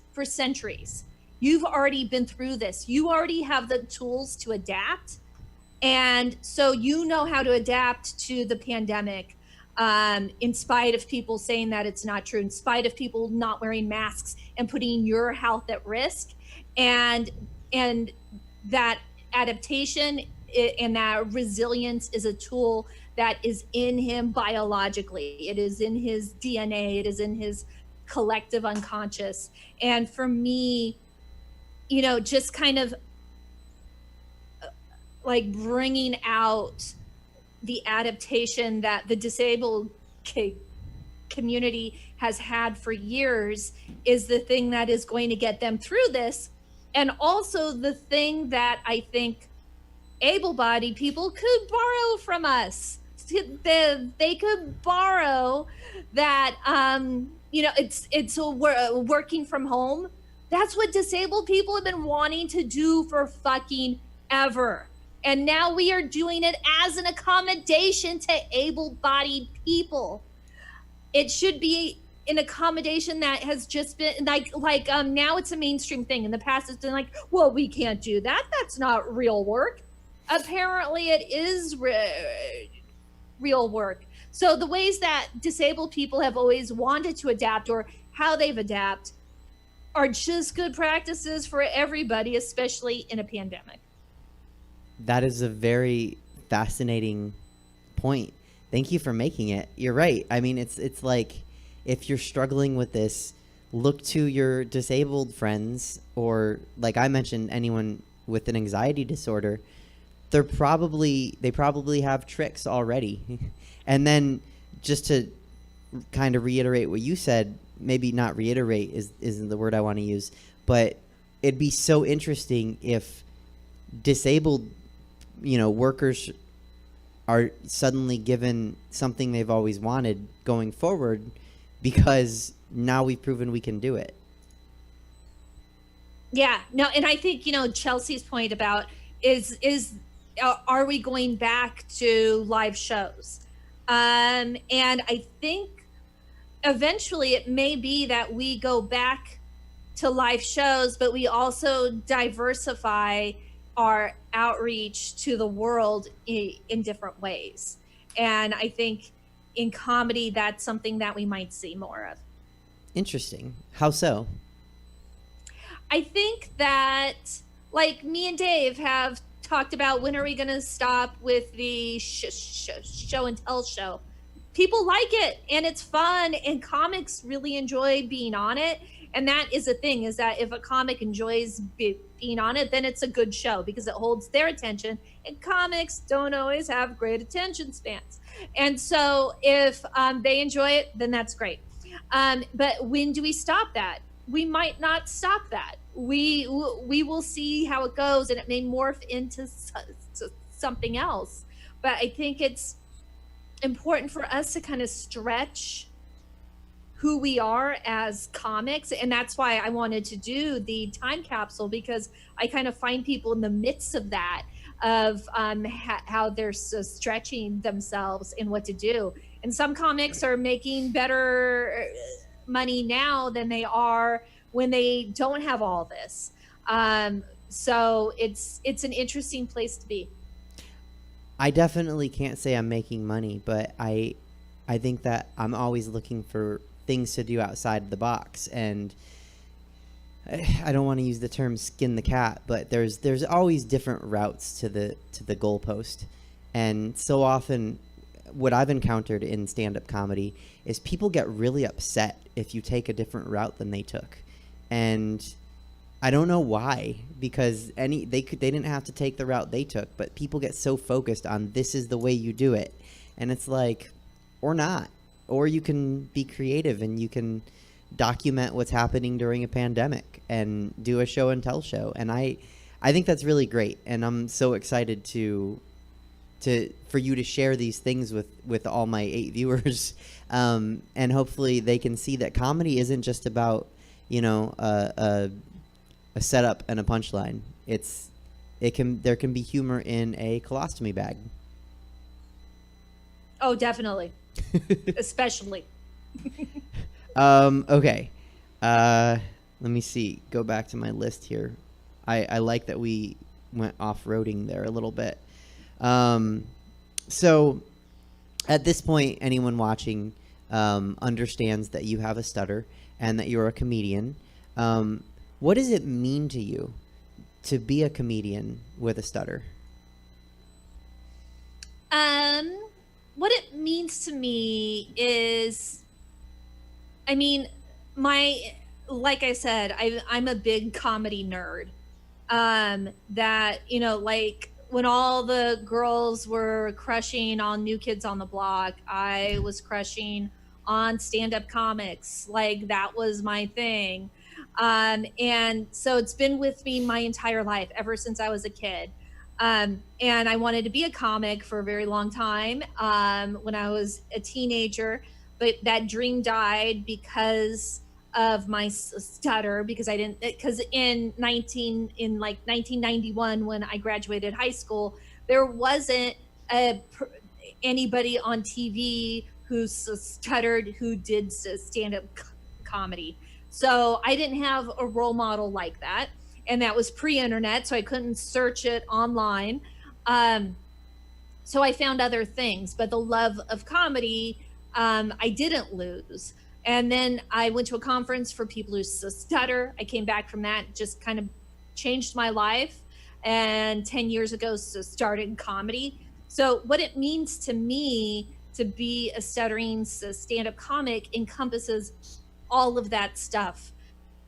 It encompasses a lot of like the unlearned shame and the hopelessness that this stuttering community helped me to transform. I think there's a lot of ways to get to a place of self-esteem and a place to acceptance. But for me, that path was through this stuttering community. And there is a conference every year called it's a conference for people who stutter at the National Stuttering Association. And there's also other ones now, like Friends who stutter, which is more for kids, but they're opening it up more to adults. So there's a lot of ways to connect and find community. And for me, that was the key part, where I was able to my whole self in as a comic once I was able to get to a place where I understood my stuttering and what it was and what it wasn't. That is interesting that you mentioned there was nobody that you could watch on, do comedy like that, and there was no internet. It kind of touches on something. I had a drag queen on last week, one of my friends, and we were talking about representation in media and how when Glee was on TV, it was like the most representative show. But if you look back at it now, it's actually not that amazing. And disability, it sucked. Yeah. Fuck Glee around disability, because they had a stuttering girl on. We were all so excited. There was a stuttering girl because girls are never represented with a stutter. And we were like, oh, finally. And then she went out with the disabled guy who used a wheelchair. Then she confessed to him that, oh, I've been telling everybody that I stutter because I don't want to talk, and that helps me to not talk. Fuck that. Oh. And also, by the way, the disabled guy wasn't really disabled. And then he tells her in the dialogue, oh, I just can't accept anybody who would fake a disability. Yet he's faking it. No insight, no meta, anything in that. Anyway, sorry. No, that's apparently the Suzette Veneti show is very anti-Glee, and I'm okay with that. I have no, whatever. Leah Michelle's kind of on a downward trajectory at the moment anyway, so we're good. So that makes me want to ask you, since there was no representation in 1991 for stand-up comics who stutter, and there's a definite lack of representation for women who stutter in media, you are now that person for people, that you're a beacon of, look, it's possible. What is that like? Well, and keep in mind, this is a beacon of hope on YouTube. Like, it's not like, and my book, and I get, but it's not like I'm famous or anything like that. But it's, for me, when people read my book, so Stutterer Interrupted, it just happens to be right here. It can be found at your favorite independent bookstore or on Amazon. But for me, it's, like when once I was doing a show in Texas, and I just gotten off the plane. I was the second one up. I stayed the whole show, which I usually don't, but I did. And I was exhausted, but some guy afterwards came up to me and said, "You're the first person that I've ever met who talks like me." And he was saying talks like me because he stuttered, and he was probably going to stutter on stutter. And like, that's the kind of stuff that was like, oh, it's just so great, because we're such a small population. We're such a small club, especially women who stutter, that to me, it just feels very good to be a connection to the community and offering something different than what I was raised with. Because what I was raised with was a stutterer in a movie either killed themselves or killed somebody else, or they were killed by the end of the film. And not the most positive images. I always say the best image I had was a cartoon pig who didn't wear pants in the form of Porky Pig. Also, of course, there was a Stuttering John on Howard Stern. And that was the first time I really saw myself reflected on something that was in the media. And so I'm very thankful for that, because that was, to me, that was great. And I had a crush on him, the whole thing, because it happened at a really important time. Okay, that makes me want to ask questions about dating. I'm going to put a pin in that, because that's further down on my list. But I think what I just wanted to follow up and say that even if you're only on YouTube and you're not, super famous, if somebody Googles stuttering comic, they can find you. And on the third page after Drew Lynch, as soon as Drew Lynch was on America's Got Talent. So, there is that. Okay. But female comic, yes. Female, yes. Okay. And in looking at the materials that you were so kind to send me to research for the show, I read that 1 in 4 stutterers is a woman. So that's 25%. So we're taking 1%, if I remember, of the population stutters, and then 25% of that 1% are women. So we are 1 in 400. 1 in 400. So maybe you're not mega famous, but somebody can find you on YouTube, and that's something, like you said, didn't exist in 1991. So I just want to say thank you from me for being that for somebody, even though that's not me. Somebody out there is really grateful that you're plowing a little bit of snow before they have to walk through. So thank you. Yeah, no, and I'm very happy to, and I'm just very thankful that I get to do what I get to do. Very cool. So you mentioned you wrote a book, and you had the book. You've written 2 books. Am I right? Where's the other one? Here it is. Yes, and in fact, written by me and illustrated by me, who was just on. And this is a children's book called Once Upon an Accommodation.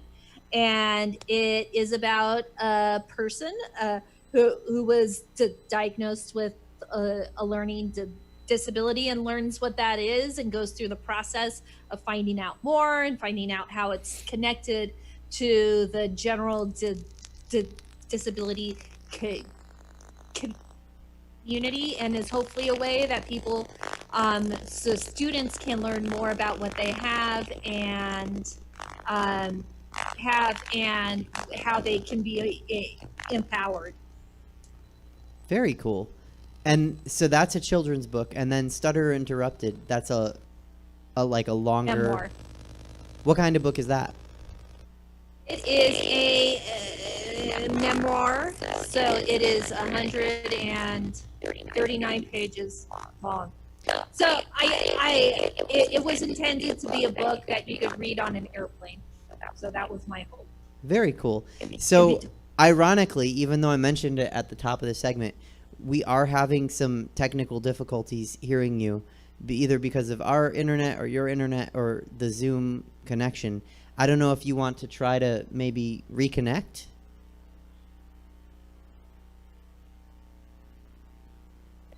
Okay, how about now? Is this good? That is good. Thank That's God better. Dave is here, because Dave knows that my mic out after an hour. So yeah, and I turned into a robot. So A there little you go. bit. It was an underwater robot. That is a good. So a book that someone can read on a plane. And what's the response been like since you wrote the Stutter Interrupted? It's been really, really, really positive. The only person who complained about anything was a friend of the families, who didn't like that I criticized people for trying to be nice. Because, people are like, you are such an inspiration. If I talked like you, I wouldn't talk at all. Like, I'm going to make fun of you if you say something like that. Yes, you're trying to be nice, but, Yeah, I mean, that's not really nice. That's like such a backhanded compliment. So something I asked you earlier was, do you ever get the really stupid question about your books and your writing? Do people ever say, wow, I thought you would stutter in the writing? Yeah, no, I have gotten that as a joke. But like, the thing that isn't a joke is that I also have dyslexia, and that was really hard to write. And so I had a lot of assistance throughout it. And so, yeah, so that I got enough problems writing. I don't need to put a stutter in it. So Fair enough. So if anyone ever wants to make that joke, if they meet you, they can go ahead and not make that joke. You've already gotten it. Okay, so I wouldn't have thought to ask you some of these questions, but so I just don't want to take credit. You sent me a packet with some question ideas, so I am grateful for that. I learned from reading it, or the materials, that you often have to deal with advice from people on how not to stutter. What is the most common piece of advice that you get on how you can not stutter? I think one thing is just slow down and breathe. And, I've been stuttering now for 40 years almost. And, yeah, I would have already thought of that if that was helpful. So there's that piece. But then people say even weirder stuff. Like once after a show, a guy came up to me, he said I was having the wrong kinds of orgasms. I asked him what he meant. He told me, and I was like, I don't think you stutter through that orifice, because he meant the butt. So there's a range of things of the kind of advice, and also online. And this has been the past few years. I get people who are like, this is a really great video. This was a very inspiring speech. I have a way that you can cure your stuttering if you'd like.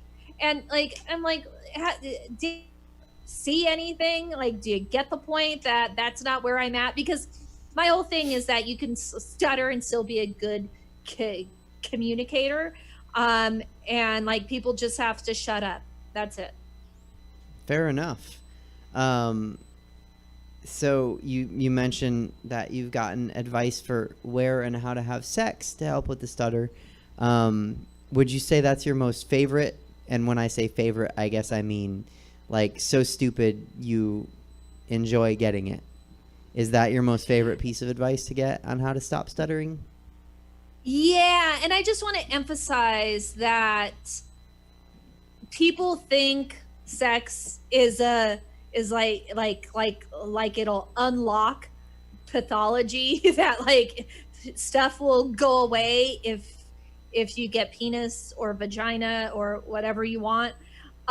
Because I have a friend who was in therapy, and he was a virgin at the time, young man. And his therapist told him that once he started to stutter, that he wouldn't, or once he started to have sex, he wouldn't stutter. And I'm assuming that the psychologist based it off of One Flew Over the Cuckoo's Nest, because in that film, Billy Bibbit, and they always give a stutterer a fucked up name that they're going to stutter on in a character in a film or a book. Anyway, he has sex and he's fluent for like a second, and then he goes back to the stuttering. Oh, sorry, I live in Oakland and it's dusk, so the fireworks will start now. So anyway, I'm sure that the psychologist saw that and was like, oh, this must be a real thing. And told my friend that he'll eventually stop stuttering. So the advice is just like, it's from lay people. It's from this particular psychologist. I hope others research it better to know it's a neurological thing right here. It's not a psychological thing. It's how our brain is wired. And my favorite example of this, I mean, you want to talk about sex. The sexiest person on earth stuttered in the form of Marilyn Monroe.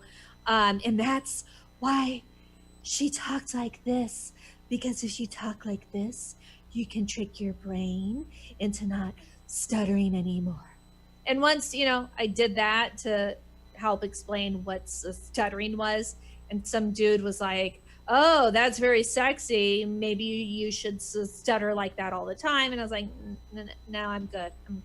So. Well, if I've learned anything in my almost 37 years, it's that some men really like to tell women how and when to talk. So that's not surprising to hear. Yes. Okay, I had what is your comeback to sex and stuttering, but you said that. Tell me what the Comedians with Disabilities Act is and what it's like to perform with them. So the Comedians with Disabilities Act started by Michael O'Connell, who is from SAC. In fact, the ramp at the comedy spot in Sacramento was intended for him, but since then it's helped everybody else. But they were like, oh, Michael is a really important part of our community. We should have a ramp. So they built a ramp. Look at that. Accessibility and inclusion right there. So that was Michael, who has since died, but he started the group, and soon after, Eric Mee, who's in SAC, and Steve Danner, who is in Napa, joined the group. And I was like, you guys need a woman with a non-apparent disability, and so had me on. And Eric and Steve don't do comedy as much anymore. But I've kind of had other comics come on. And so this summer, I'm doing some shows for the celebration of the ADA, of the Americans with Disabilities Act, the 30th anniversary. And I do those in part. There are lots of comics, but specifically Mean Dave, who is in recovery. And I'm so happy to have him because, he's kind of funny. He's, pretty funny. Plus, he is in recovery.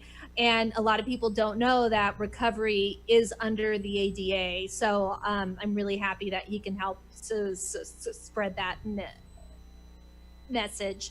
And the other is Michael Bearce, who I talked about.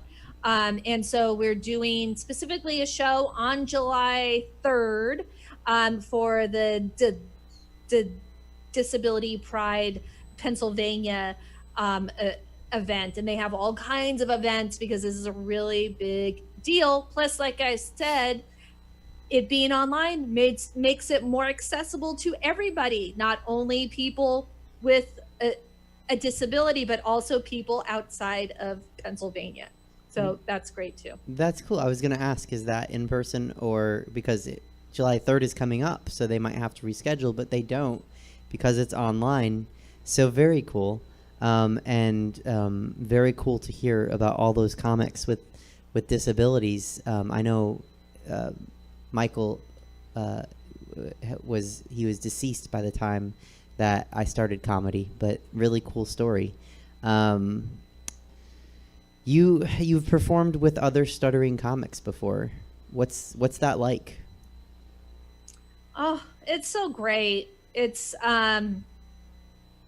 they are mostly men, so they don't have my joke about so that you can't fake stuttering and you can't fake orgasms.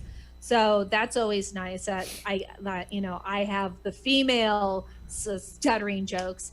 But above all, we would perform for a stuttering audience. And whenever I do a show for a stuttering audience or for a disabled audience,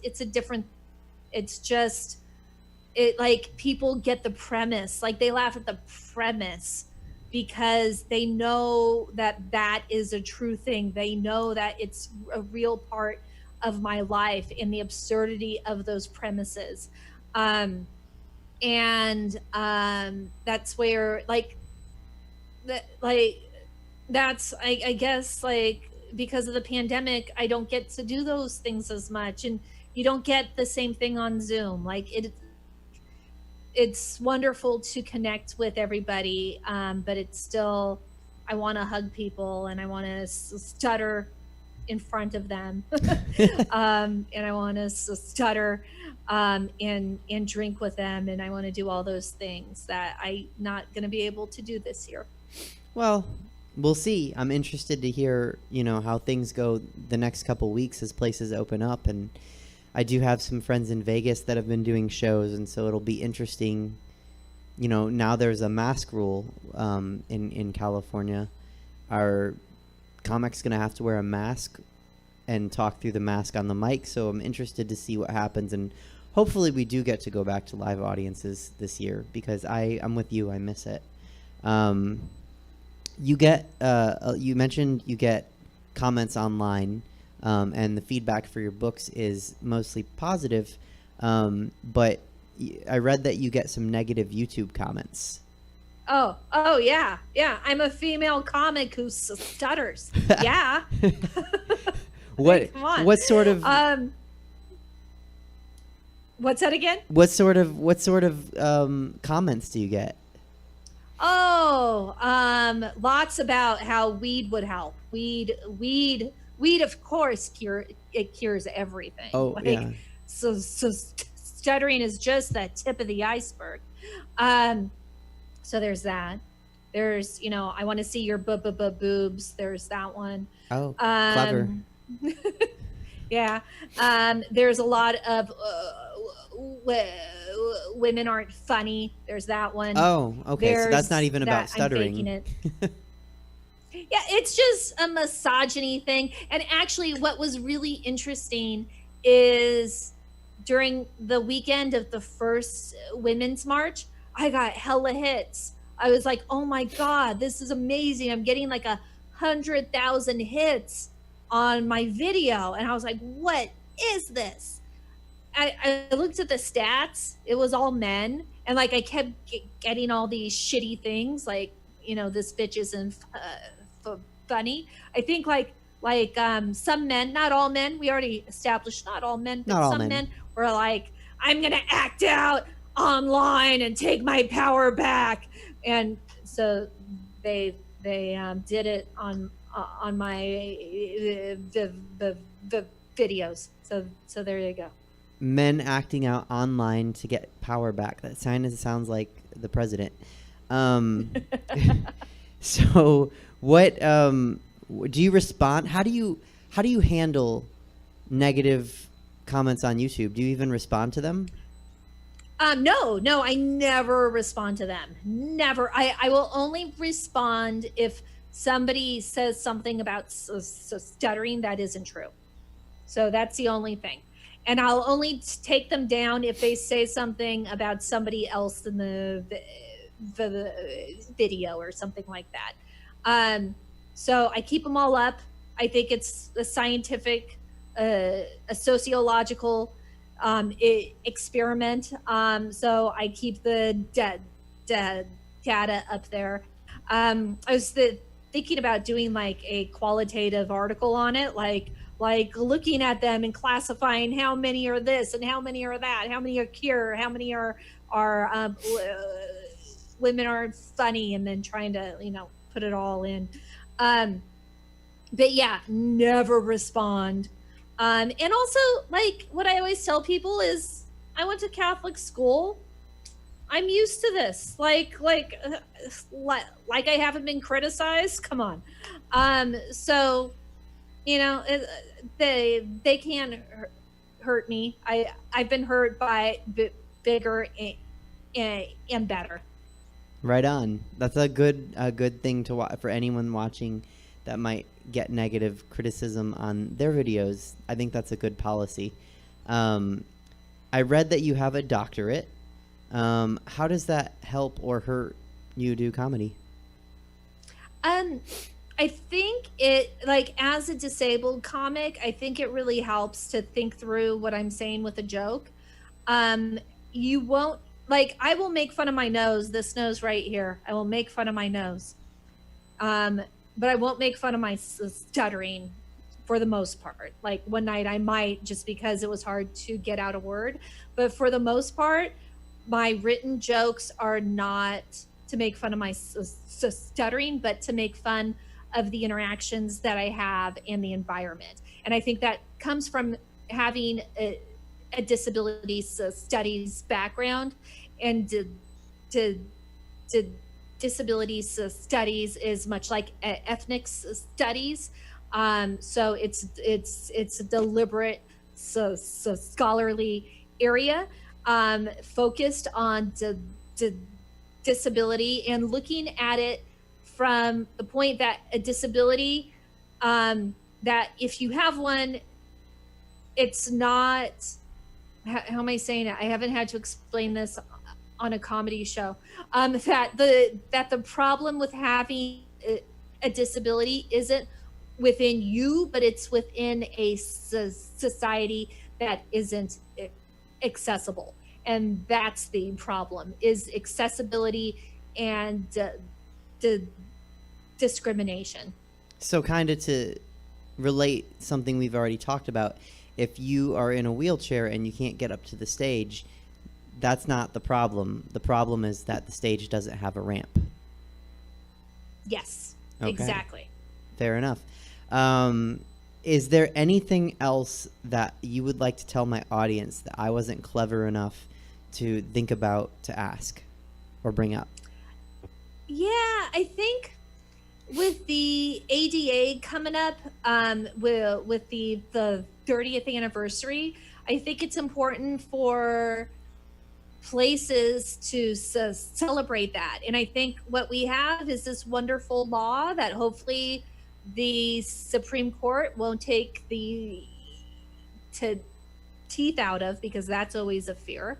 But we have this great law that has passed and that is being implemented, but we can't change hearts and minds. And I think having comedy and having different art forms and just having representation is an important piece of changing that.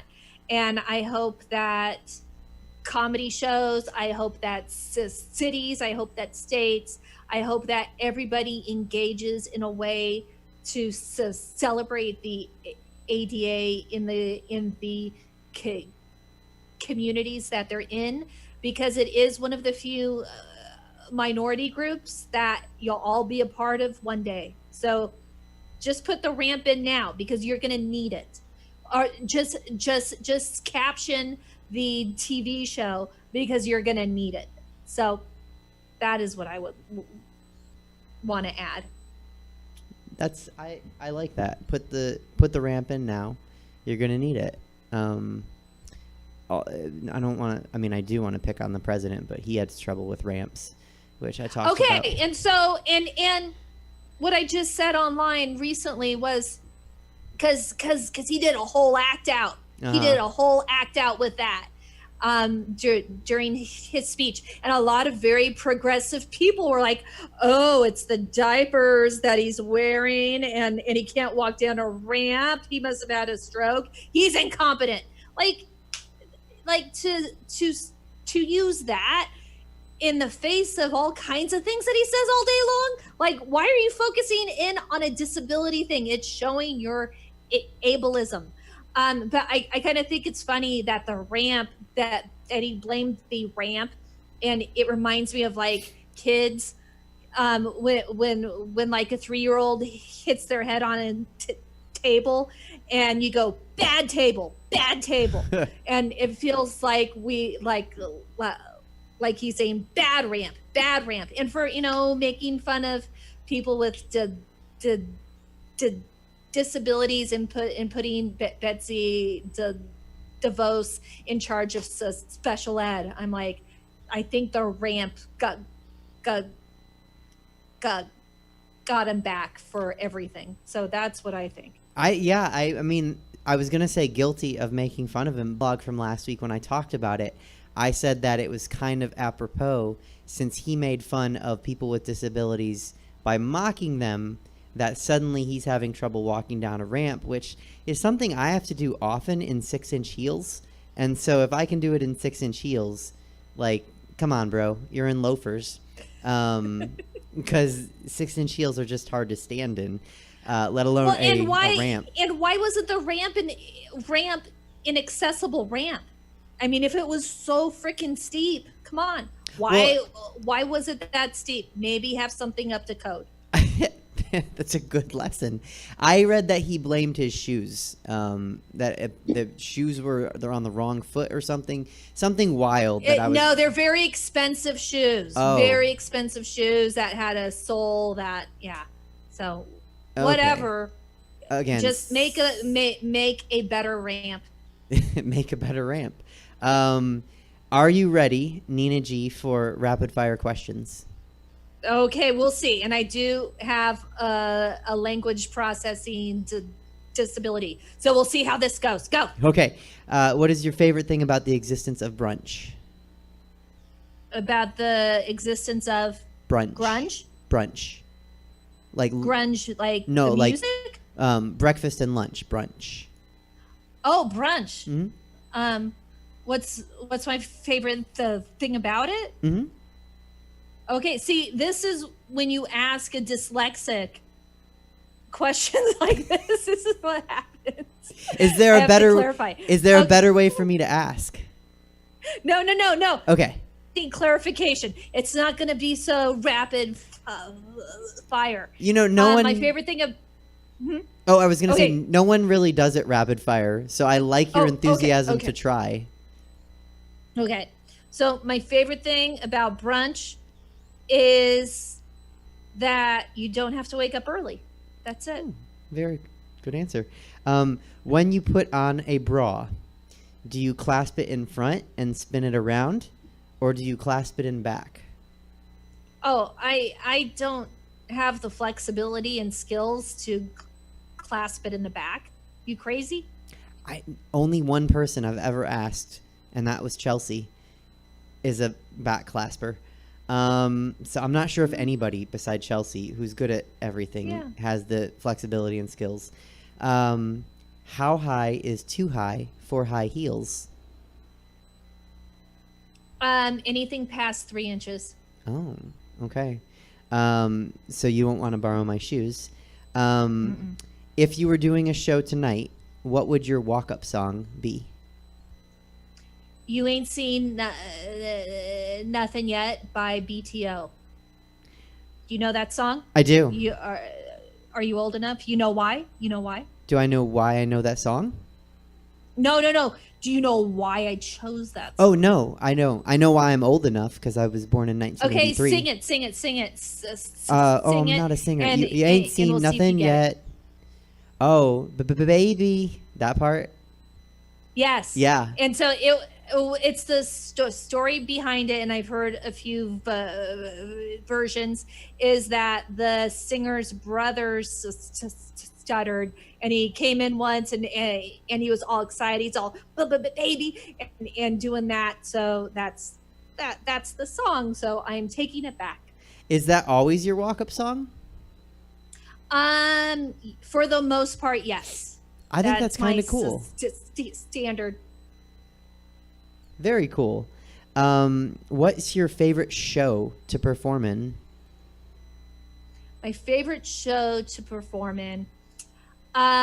You know what? We were talking about it earlier, and I miss it so much. It would be a show at a stuttering conference. What's your favorite venue to perform in? My favorite venue. You know what?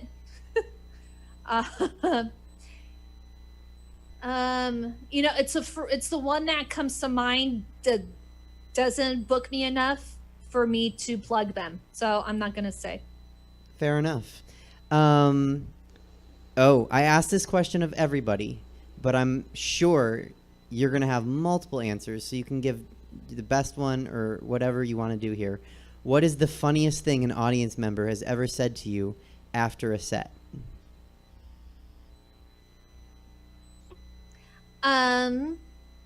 I mean, I think the one where the guy said the anal sex thing, I think that, like, you don't get weirder and funnier and more messed up than that.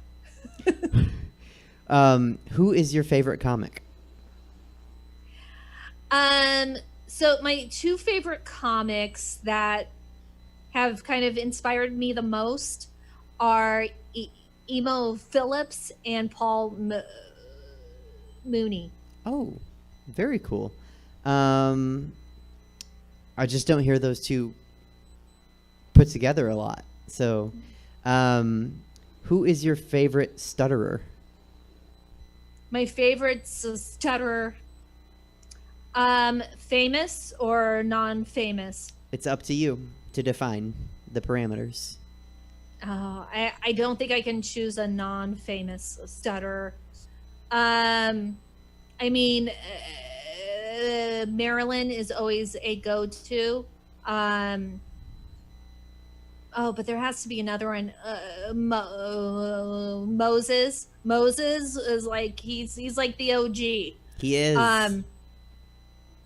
So and also what I do is when people say that, you know, perhaps God could cure me, I always cite him because God didn't cure Moses, so why is he gonna cure me? Yeah. So it's always a go-to. He was just like, hey, you have a brother, let him just speak for you. Like, he did an accommodation. That's the first documented accommodation ever. God wants an accommodation. That's what I tell everybody everybody who teaches at a Catholic school, because my Catholic school is like, oh, no, you should just get out of here, dummy, and go to a public school. I was like, Moses, accommodation. So, do you have a favorite sex position? anything that can be done on an accent chair from Ross Dress for Less. Do you cook or bake? No. If someone is buying us shots at the bar, what are we shooting? Oh, I don't do shots. I do a skinny white Russian. What is a skinny white Russian? A white Russian made with skim milk. Oh. I would like to try one with like rice milk or oat milk. I wonder if that would be okay. That would be also skinny, I believe. Toilet paper. Do you hang it so it goes over, or do you put it under?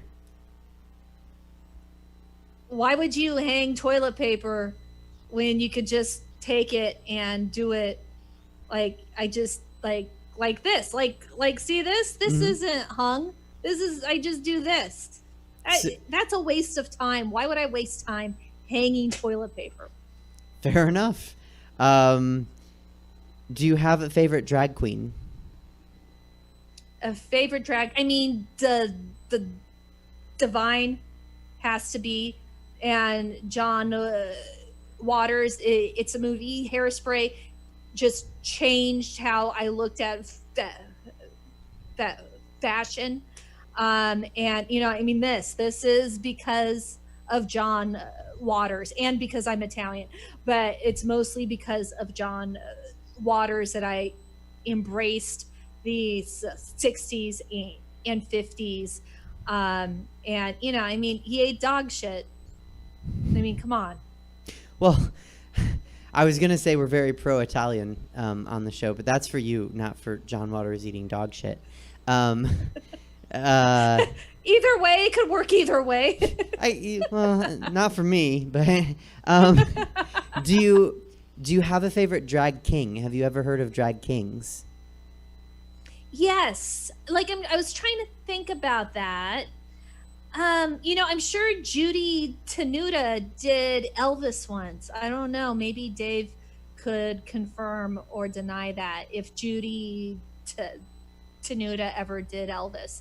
But something like that, I think I want to say that would be my kind of thing. And I'm sure because you emailed me a couple of these things. I think Andrea Martin may have played a guy, but it's somewhere in my unconscious. I can't pull it up, but I'm sure she did. If you were a Disney princess, which Disney princess would you be?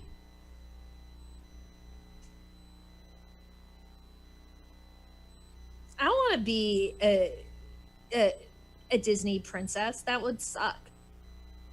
They all kind of suck, right? They all some of the newer ones are kind of cool.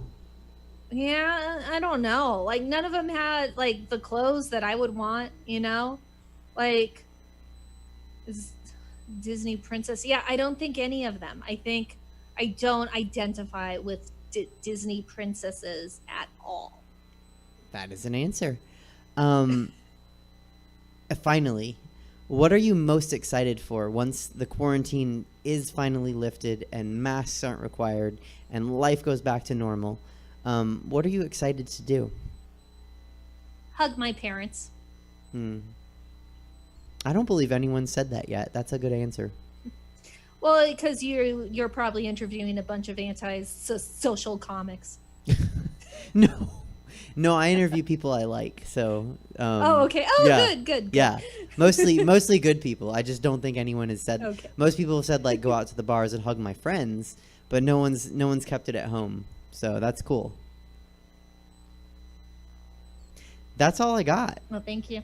Thank you. Okay. Yeah. Thank you so much, Nina. It was really a pleasure to learn about everything we talked about and have you on the show. Well, thank you. I really appreciate being on, and I'm so glad we eventually worked out our clothes because we did. We had coordinated a lot of little questions bit about that. So before the show. We talked about like what should we wear, how dressy, how not dressy. I like that. You're the first guest that's done that with me. So well, thank you. thank you. I will message you a thank you later. But thank you again, and hopefully I'll see you in person in the future. All right. Yes, hopefully soon. Thank you, Okay. everyone. Thank you. All right, Peers and Queers, that was Nina G. Really interesting stuff, and really, truly, I am glad to have learned about it. And if you want to know more, go to her website. There is a wealth of information on her website. I'm going to mess up. Just Google Nina G Comedian, and it will come up because it is probably the way all comics should handle their social media and web presence, to be honest with you. It's top-notch. So go there, go to comedytimecapsule.com, and check out her book, Stutter Interrupted. And we're going to bring on the last contributor to the show, as always, David Shapiro, comic, producer, actor, whatever he's doing today. David, can you hear me? Are you there? Hey. Hey. You can hear me? Yep, I can hear you. Oh, cool. So what are we talking about today? Well, I thought we could talk about our dads because it's Father's Day. Okay. Right. That's a good idea. Yeah. But then I was like, no, we didn't talk about our moms on Mother's Day, so that would be weird to not do that and then talk about our dads. Well, I mean, Yeah. we could do and, it. And though. my mom wouldn't be mad, honestly, because my mom is the coolest mom, so she'd be like, whatever. But it still feels wrong not to, to give the dads shine and not the moms. That's too bad, because that would have been a nice segment to have. Yeah. Sorry. But I would like to say Happy Father's Day to my dad, Jerome. He is a great dad who loves me very much, and I love him very, very much. He watches every show, and he doesn't think I'm funny, but he still supports me. And I am eternally grateful that my mother was the one to name me and not my father. Well, his name's Jerome, so that makes sense. Wouldn't want that. I caved, Suze. I did a Zoom comedy show yesterday. Oh, yeah, I saw the Body Posse comedy the show Body at Stab. Posse show at Stab. Mm-hmm. How was it? I enjoyed the show. It made me feel a bit like a drowned ghost. Oh, what is that? I think You Jesse don't know what it. You don't get a drowned ghost? No. What is it? It's an inside joke for people that watch Stab content. You should ask Jesse. He would know. Well, I will, but maybe don't do inside jokes. We don't have time for inside jokes? No, we don't have time for inside jokes. Okay. Not during your segment. Yeah. I can't assume that I watch the shows that you do. We're not the same. All right, cool. Well, no inside jokes then. No more of those. Okay, so what are we going to talk about? We could talk about more about comedians with disabilities, because I have OCD. Yeah, I'm still waiting for your video, and we just talked about comedians with disabilities, so I don't know. My dad, he raised me to have a love of sports, and it was something that we could both have and share when I was growing up. Yeah. Right. We weren't going to talk about. I mean, we can go back to Father's Day and talk about that. Do you have anything else this week? I mean, I really want to talk about OCD since you had Nina G on and she talked about being a stuttering comic. Okay, fine. Talk about OCD. Yeah. Well, okay. So first off, I made an alternate acronym for OCD for me. What? Oh, come on, David. Oh, yeah, okay, that works. I do. I bet you my hear a name. name like that a lot. Yeah, that way. Yeah. Do you have a famous Do I have sufferer a of favorite, OCD? Sufferer of OCD. Yeah, like I would say Nina Monk. had Marilyn. Yes, Monk? from the TV show Monk. The fictional detective. He's not a real person, correct. I looked up real people with OCD, and a pretty amazing list of individuals. Daniel Radcliffe, everyone knows him. Charlize Theron, Cameron Diaz, Leonardo DiCaprio, and Frank Sinatra. And Howie Mandel. Mm-hmm. And Howard Stern. Frank Sinatra. Frank Yeah. Sinatra took 10 showers a day, up to 10 showers a day to try to stay clean, to feel clean. How many times do you shower I a take day? sometimes 1, usually 2, sometimes up to 4. Why do you take 4 showers? Well, anytime I'm around you, I definitely take more showers. Rude. Cameron Diaz won't touch doorknobs. Okay, Yes, that's a form of that's a- germophobia. That's a form of germophobia. Do you only have germophobia? I have germophobia. I have 3 types of OCD, actually. I have balance sensation and checking and germophobia. What is balance sensation? Balance sensation. If I feel something hot with this hand, I have to feel it with that hand, or cold, or scratchy, or slimy. I have to, like, if I bump an elbow, I have to bump the other elbow. If I feel a rock under one foot, I have to step on the rock with the other foot. It's frustrating. I don't like imbalanced jewelry, so I don't wear watches really, and rings. I don't. Yeah, and it doesn't really affect me because I'm a guy. But like an asymmetrical shirt, that would drive me insane. So you don't like wearing jewelry like on one side like that? Well, interestingly, when I'm acting, I'm able to shut off the OCD for a little while because the acting is more important to me. So if I'm in character, I can deal. Why don't you just pretend you're acting all the time? I don't know. I wish I could explain why that doesn't work. Mental health, mental illness. I have no idea why. Trust me. I wish it was that easy. That'd be cool. What is checking? What is checking? Checking is what, like, when you think, like when you wonder, did I lock the door? Did I close my garage? Did I leave the oven on? Like, so that's what checking is. Wow. What other types of OCD out there? Yeah, there are lots of types of OCD. Sure. There's hoarding. That's a form of OCD. There's number OCD, where you have to do something a specific number of times, like you have to turn on and off the lights like 3 times, 5 times, 10 times. Walking through a doorway a certain number of times. There's self-harm OCD, like picking. Certainly balance sensation could become a self-harm type OCD. If I feel something really hot and then I have to feel it with the other side, that's not pleasurable, but I can't help it really. There's a lot of so like picking is a self-harm. There's a lot of intrusive thought OCD, like fearing something's going to happen if you don't complete a ritual, like literally thinking if you step on a crack, your mom's going to get sick. Like that's a literal thing for some people.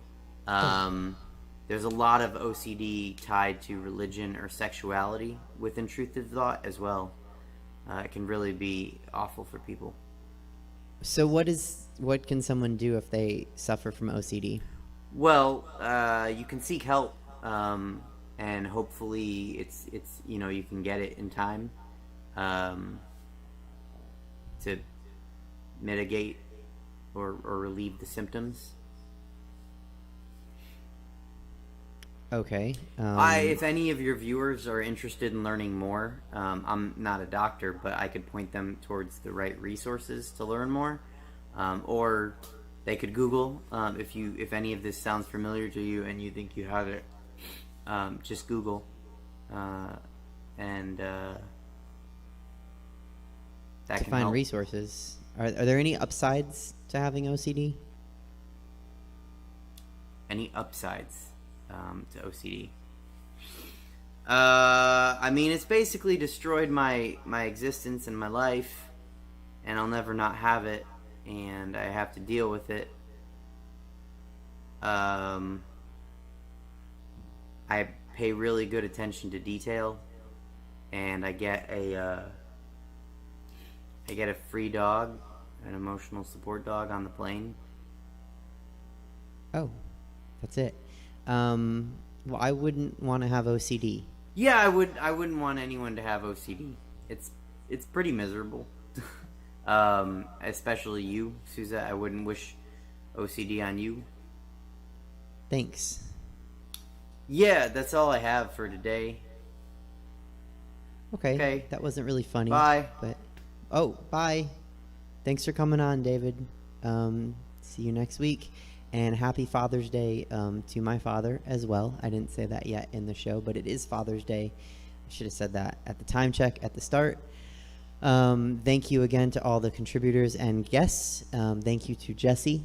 Thank you to the viewers for watching. Thanks for sticking in and watching the show and coming back every week. And we'll be back next Sunday, the 28th.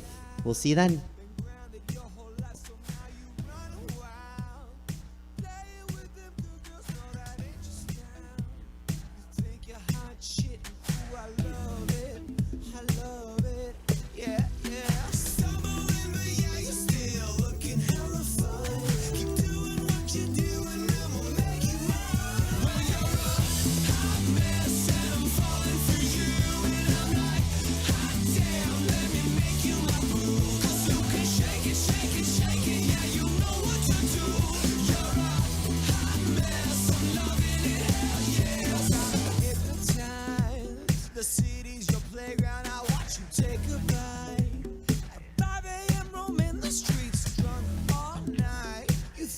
Hot shit and ooh, I love it.